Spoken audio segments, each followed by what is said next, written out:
Hi, today I'm going to give you 5 interesting facts about New Zealand primary schools. And then I'm going to take you through a walking tour through 3 different primary schools. Fact number 1. In New Zealand, on the day that you turn 5, you get to go to school. So as long as it's not in a school holiday, you get to start on your birthday. This can be quite chaotic during the first year, and you have new kids starting all the time. Kids are usually very excited to start school when they turn 5. Fact number 2. Not all schools wear uniforms. There's a real mixture between uniforms and just wearing normal casual clothes, although the uniforms are also quite casual. Fact number 3. All schools have free dental care. Every year there is a van that turns up at the school that will check all the children's teeth. Number 4.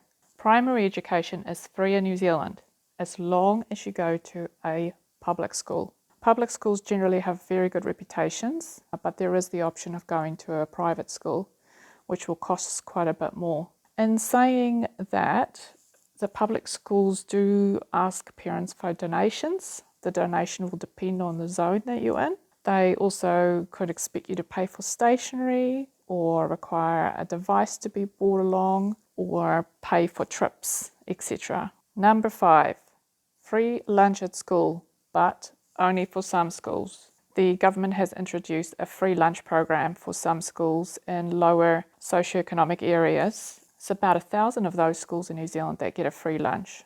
So check, but not all. Let me take you through the walking tour. First up, we've got Adventure Primary School in Whitby, Wellington. In front of us, we've got the main gate into Adventure School. It's the biggest school in Whitby at the moment, with about 500 students. That's one of the classrooms to the left. And on our left at the moment is the office with the reception. And there's some more classrooms onto the right-hand side, and some covered areas for the students to have their lunch. I'm most familiar with this school as I've had 3 of my children go through this school over the last, many years. You can see the classrooms have their blinds pulled. Hopefully it's not too dodgy with us walking around the school today. It's been a little bit of burglaries at schools throughout New Zealand where technology has been stolen, so schools are quite nervous about that. We're just going to head up the steps up to the top field where they play a lot of football and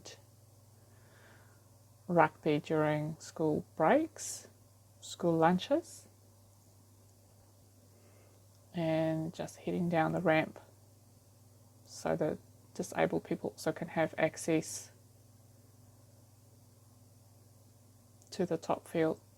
This was a relatively new addition to the school. Those squares is Foursquare, where kids play with balls at lunchtime. It's a very popular game with the kids. On the left is where the new entrance classes usually have been held, and we're just going around to the other side. In the afternoon, this is where you would pick the kids up when school finishes at 3 p.m. and they'll release them to you. We have a sandpit here that gets opened up in the summertime, but not in the winter. And in front of us is the playground for the kids. There's 2 playgrounds. This is the one for the bigger kids, and the other one is for the younger ones. That's the hall. And there's the baby playground, which has sort of been installed quite recently. I think it's only a couple of years old.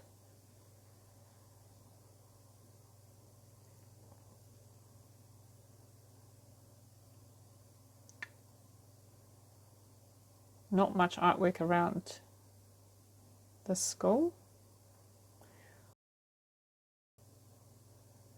We're heading out the second exit. If you turn to your right, then you can head to the upper lake at Whitby. And so it's quite a nice walk for the kids through the trees, just walking home that way, which is all relatively safe. Or otherwise you turn left and then you head back to the car park area. It's quite a small car parking area which causes a lot of problems. Next up, we're at Discovery School. They've got a lot of different signage at the front. It's quite nice. There's all sorts of different languages. There's German. There's a little bit of a nod to South Africa and the Netherlands, inviting for lots of communities around.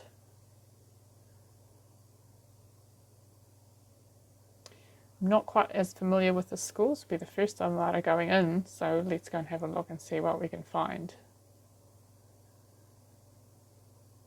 Same sandpit as Adventure, but it looks like they're a little bit more sophisticated with a tub there where you can wash your hands. A lot of these schools are getting quite full on the roll. There's a lot of extra population growth in Whitby. There's a lot of new development. And I know some of the schools are really struggling to accommodate all of the students. So if you live within zone of the school has to accept you. But sometimes, I know particularly for Discovery, they've actually said that if you don't live in zone, the school won't accept siblings anymore because they're just too full.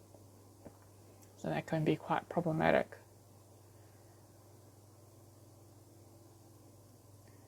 It's a very nice winter's morning during school holidays, but I can hear quite a few people around. So there's obviously well-used facilities during weekends and holidays. This is just their field. At the edge of the field is one of the Whitby walkways and amongst the trees.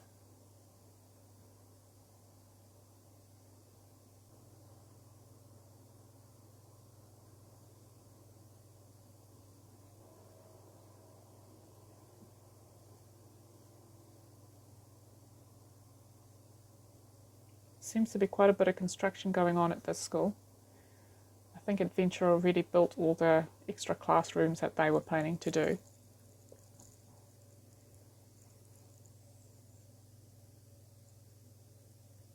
I mean, it looks very similar formula to the previous school that we were at, also with playgrounds, hired courts.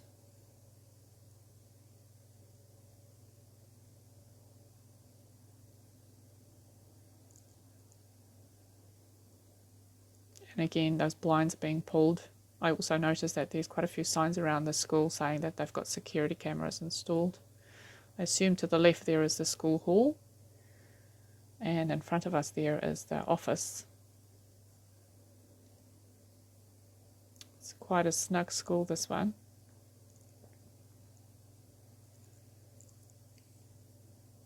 Now we're heading out the main gate. We'll go over and have a look at the kindy that's right next to Discovery School. Adventure also has a kindy. I didn't get any footage of that one. So kindy is from 3 and up, 3 to 5.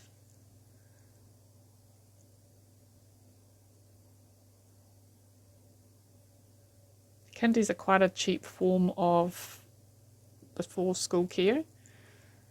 So they're quite cheap. I've heard some parents pay 50 cents an hour.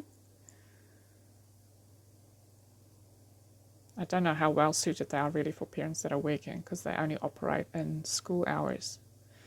So if you need care before or after those times, it's quite problematic. Next up, we're having a Postgate school.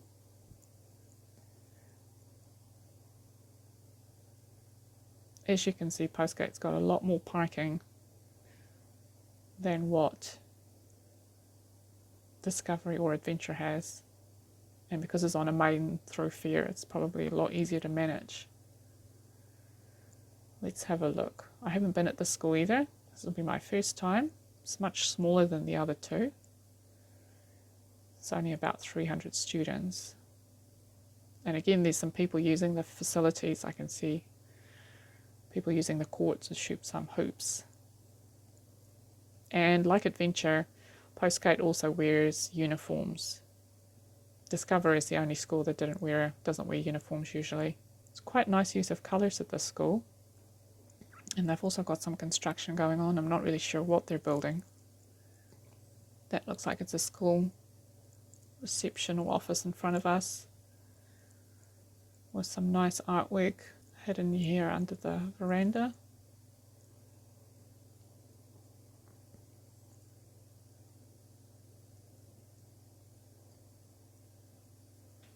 Let's go and have a look what their other facilities look like, what their playgrounds and their sport fields look like. I imagine this is a playground for the younger children.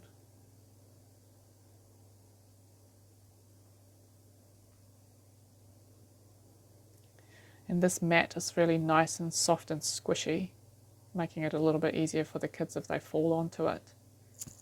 It's lots of grass. I can see they've also got a sports field in the back there. School extending onto the bushes there. And then this must be the playground for the big areas. And that's it for our tour today. I hope you learned something new, and hopefully you'll join me for another adventure.